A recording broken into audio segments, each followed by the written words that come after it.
السلام عليكم ورحمة الله وبركاته. إن الحمد لله والصلاة والسلام على رسوله الكريم، أما بعد. أعوذ بالله من الشيطان الرجيم. بسم الله الرحمن الرحيم. كل نفس ذائقة الموت ثم إلينا ترجعون. قال رسول الله صلى الله عليه وآله وسلم: من مات وهو يعلم أنه لا إله إلا الله فدخل الجنة. সম্মানিত দেশবাসী ও জাতীয়তাবাদী উলামা দল, জাতীয়তাবাদী দল বিএনপি, সমস্ত নেতা কর্মী, শুভাকাঙ্ক্ষী, শুভানুদ্দায়ী সকলকেই উদ্দেশ্য করে আসলে অত্যন্ত বারাক্রান্ত হৃদয়, বাকরুদ্ধ গতকাল থেকেই।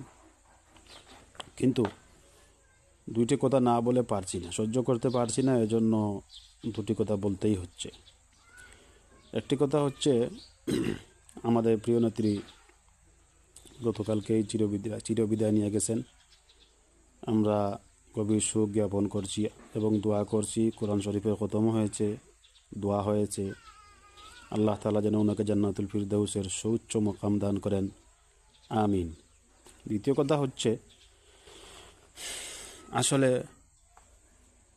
আমাদের সিলেটের পরিভাষায় একটি কথা বলে, ভালো কাজের ফল জুতার বাড়ি। এ কথাটা অত্যন্ত কষ্টদায়ক, তারপরেও বলছি। যাদেরকে উনি 17টা বছর ওনার আঁচল দিয়ে ডেকে রেখেছিলেন, যাদের বিরুদ্ধে যত ধরনের ব্যবস্থা নেওয়া হয়েছে তিনি তার প্রতিবাদ করেছেন, তাদের কিছু নেতাকর্মীকে ফাঁসি দেওয়া হয়েছে, তিনি তার প্রতিবাদ করেছেন, তাদেরকে নিষিদ্ধ করা হয়েছে, তিনি তার প্রতিবাদ করেছেন। অর্থাৎ তাদেরকে আগলে রেখেছিলেন, যেটাকে বলে মায়ের আদর দিয়ে আগলে রাখা। তো সেই মুনাফিকরা আজ ওনাকে নিয়ে এত নোংরামি করছে। ওনার মৃত্যুকে নিয়ে, ওনার ছেলে দেশনায়ক তারেক রহমানকে নিয়ে এত নোংরামি করছে যে ওদেরকে মুনাফিক না বলে পারা যায় না। ওরা আসলেই মুনাফিক, ওরা দেশদ্রোহী, আগেও ছিল, এখনও আছে, ভবিষ্যতেও থাকবে। তাই বিএনপির নেতাকর্মীদের বলছে, ওদেরকে চিনে রাখুন। ওরা অত্যন্ত খারাপ। নতুবা যে মানুষটা তাদের এত উপকার করেছে যে তারা সারা জীবন তার গুণগান গাইলেও শেষ করতে পারবে না, সেই মানুষটাকে নিয়ে তারা নোংরা রাজনীতি শুরু করেছে। নোংরা, আগেও তারা নোংরা ছিল, এখনও নোংরা, ভবিষ্যতেও থাকবে নোংরা। নবী আলাইহিস সালাম বলছেন, জুন্নুল মুমিনিনা খাইরান, সমস্ত মুমিনদের ব্যাপারে আপনার ধারণা যেন ভালো হয়। এবং নবী আলাইহিস সালাম বলছেন, কোনো ব্যক্তি মৃত্যুবরণ করলে তার জন্য কল্যাণকর দোয়া করবা, কল্যাণের দোয়া করবা, জান্নাতের জন্য দোয়া করবা। সে যদিও তোমার দুশ্মন হয়, সে যদিও তোমার বিরোধী হয়, তারপরেও তার জন্য জান্নাতের দোয়া করবা, ভালোর জন্য ভালোর দোয়া করবা।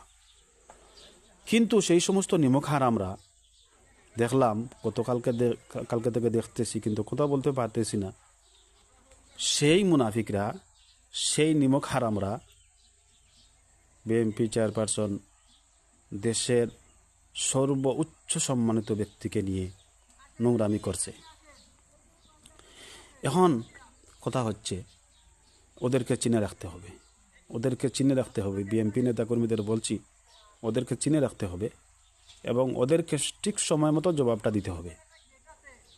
আমরা তো হিংসার রাজনীতি করি না, প্রতিহিংসার রাজনীতি করি না। আমাদের নেত্রী, গণতন্ত্রের মা, উনি জীবনের শেষ যে ভাষণটি দিয়েছিলেন, সেই ভাষণের মধ্যেও ছিল যে প্রতিহিংসা নয়, প্রতিশোধ নয়, ঐক্যের রাজনীতি।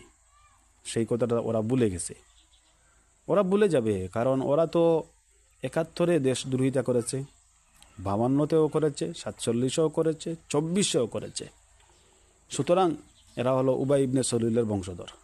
আপনারা জানেন, আবদুল্লাহ ইবনে উবাই ইবনে সলুল, সে মুনাফিক ছিল। নবীজির প্লেটে খাইছে, নবীজির সাথে চলাফেরা করেছে, নবীজির পিছনে নামাজ পড়েছে, এমনকি নবীজি তার জানাজা পড়িয়েছেন, নবীজির পাঞ্জাবি দিয়ে তার কাফন হয়েছে। কিন্তু আল্লাহ তাআলাকে চিরস্থায়ী জাহান্নামী বানিয়ে দিয়েছেন। কেন বানিয়ে দিলেন? নবীজির পাঞ্জাবি দিয়ে ওর এই কাফন হলো, নবীজি নিজে ওর জানাজার নামাজ পড়াইলেন, নবীজির পিছনেও নামাজ পড়লো, নবীজির সাথে খাইলো, নবীজির সাথে ঘুরলো, নবীজির সাথে বসবাস করলো, কিন্তু কেন আল্লাহ তাকে চিরস্থায়ী জাহান্নামী বানালেন? এই মুনাফিকির কারণে। সুতরাং আজ যারা মুনাফিক তোদেরকেও জেনে রাখা উচিত, জেনে রাখা ভালো, তোদেরও এই কি দশা হবে, তোরাও সেই আবদুল্লাহ ইবনে উবাই ইবনে সালুলের জারদ সন্তান। আরেকজন দেখলাম বক্তা নামের তক্তা, এই রফিকুল্লাহ, এই বেয়াদবটা সারাটা জীবন বেয়াদবি করেছে, সারাটা জীবন বেয়াদবি করেছে। এই বেয়াদবকে বলছি, শোনো, তুমি আলেম হয়েছো কিন্তু আলেম হতে পারো নাই, তুমি আলেম হয়েছো কিন্তু আলেম হতে পারো নাই, আলেম হওয়ার চেষ্টা করো। তুমি সারা জীবন কি করেছো আমরা দেখি নাই, তুমি সারা জীবন কি ওয়াজ করো আমরা দেখি নাই, শুনি নাই। তোমার বয়ানে কোনো নূর নাই, তোমার বয়ানে কোনো আকর্ষণ নাই, তোমার বয়ানে কোনো ইশক নাই, ভালোবাসা নাই। সারা জীবন তুমি শুধু এই টিকটক করে গেছো, ফাইজলামি করে গেছো ওয়াজের ময়দানে। ওয়াজের ময়দানকে তুমি টিকটকের ময়দান বানিয়েছো, নাটকের ময়দান বানিয়েছো, নোংরামি করেছো। তুমি ভালো হয়ে যাও। দেশনেত্রীকে কেন একদিন রাখা হলো? নবী আলাইহিস সালামকে 3 দিন রাখা হয়েছে, বেয়াদব। নবী আলাইহিস সালামকে 3 দিন রাখা হয়েছে, দেশনেত্রীকে একদিন রাখা হবে। কেন রাখা হবে? সারা দেশ থেকে কোটি কোটি জনগণ ওনার জানাজার নামাজে শরীক হওয়ার জন্য ডাকা যাবে। ওদেরকে কি সেই সময়টা দেওয়া হবে না?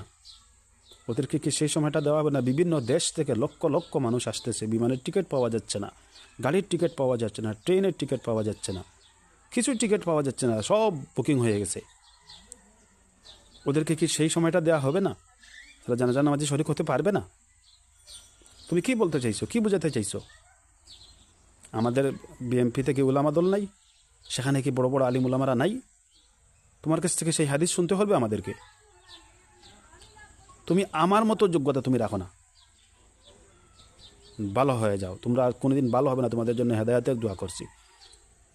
পরিশেষে আমার নেত্রীর জন্য আপনারা দোয়া করবেন, আল্লাহ তাআলা যেন উনাকে জান্নাতুর সে উচ্চ মাকাম দান করেন। উনি সারা জীবন ভালো কাজ করেছেন, আল্লাহ যেন সেই ভালো কাজের ফলটি, দুনিয়াতে আমরা দেখেছি ভালো কাজের ফল, ইনশাআল্লাহ আমরা আশা করি আখিরাতেও আমাদের নেত্রীর ভালো কাজের ফলটা আল্লাহ তাআলা নিজ হাতে দিবেন। আসসালামু আলাইকুম ওয়া রাহমাতুল্লাহি ওয়া বারাকাতুহু।